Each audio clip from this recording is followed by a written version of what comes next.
और अब बात करते हैं महाराष्ट्र की। महाराष्ट्र में भारी हंगामे के बाद सरकार ने इंटरफेथ इंटरकास्ट मैरिज पर यू टर्न ले लिया है।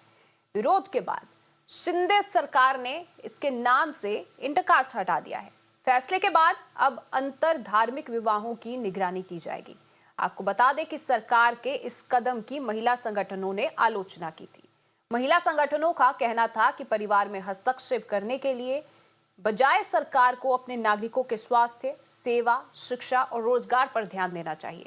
दूसरी ओर शिवसेना ने शिंदे फडणवीस सरकार पर निशाना साधते हुए कहा कि ये एक सामाजिक मुद्दा है, न कि राजनीतिक, इसलिए सरकार एक तरफा फैसला नहीं ले सकती। शिवसेना ने कहा कि सरकार को ऐसे मुद्दे पर विपक्ष की सलाह लेनी चाहिए। त्याच्यामध्ये सगळे चर्चा करू, एकत्र बसून आणि निर्णय सरकार कोणते निर्णय कोणाला न विचारता घेत आहे। अशा प्रकारचे निर्णय इतक्या घाईने घेऊन चालत नाही। हा एक सामाजिक प्रश्न, हा राजकीय प्रश्न नाही। त्याच्यामध्ये तुम्हाला विरोधी पक्षातल्या प्रमुख लोकांची मतं घ्यावी लागतील, ती घेतली गेली नाही। और इसी पर ज्यादा जानकारी के लिए मेरे सहयोगी अंकित इस वक्त मेरे साथ जुड़ चुके हैं। अंकित, अगर देखा जाए तो पहले इस पैनल का नाम था intercaste interfaith marriage family coordination committee state level, लेकिन अब इसमें से इंटरकास्ट शब्द को हटा दिया गया है। इससे पहले भी इस पर हंगामा हुआ, लेकिन अब इंटरकास्ट शब्द को हटाना, इसका क्या मतलब समझा जाए? क्या सिर्फ इंटरफेथ मैरिजेज हैं जिन पर सरकार नजर रखेगी? ये सवाल विपक्ष भी पूछ रहा है लगातार।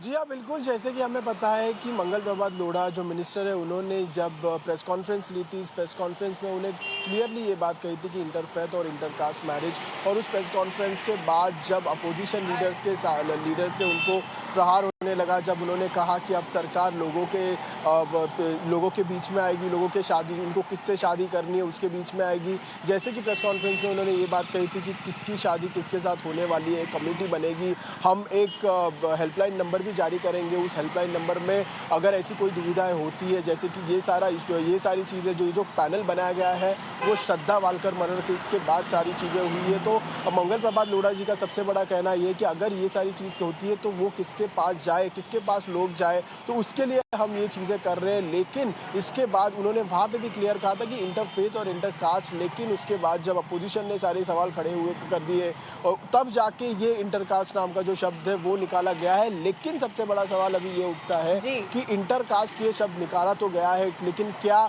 जो पैनल है वो जरूर इंटरफेथ पे ही ध्यान देगी? क्या सिर्फ अपोजिशन के प्रभाव की वजह से ये इंटरकास्ट निकाला गया है, लेकिन अंदर से ये इंटरकास्ट और इंटरफेथ ही चलेगा? ये हमें देखने वाली बात है। लेकिन उसी के साथ साथ आज हमें ये भी देखना है कि इंटरकास्ट अगर ये शब्द हटा दिया जाता है तो फिर से संजय राउत है, और अगर बाकी के जो एमवीए के बड़े बड़े लीडर्स हैं, अपोजिशन का रिएक्शन क्या आता है इन सारी मामलों में, ये देखने वाली बात है।